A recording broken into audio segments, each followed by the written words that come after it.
Why you should never use random off-label chemicals on heating, ventilation, and air conditioning coils. Coil surfaces are thin and often coated to resist corrosion, so using non-HVAC rated cleaners can permanently damage metal, coatings, gaskets, and solder joints. Cleaners intended for other uses may be too acidic or too alkaline, which accelerates corrosion or strips protective coatings, and that reduces heat transfer efficiency while increasing leak risk.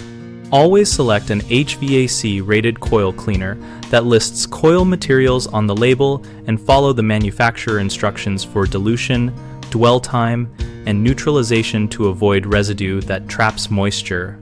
When rinsing, use low pressure and a wide-angle spray to prevent fin bending and avoid direct spray on electrical components and insulation. If the system has a protective coating, confirm the cleaner is compatible or use a mild pH neutral detergent and warm water applied with a soft brush, then rinse thoroughly.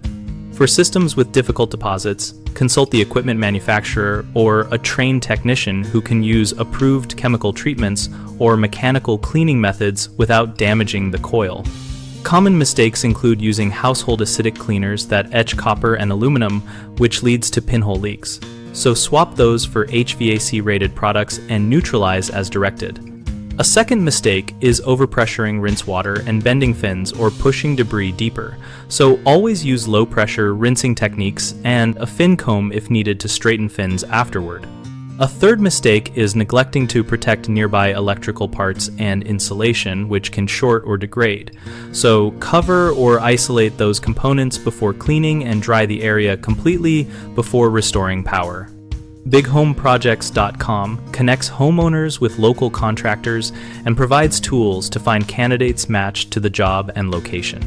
We also host a discussion community where homeowners and contractors exchange tips, experiences, and contractor recommendations.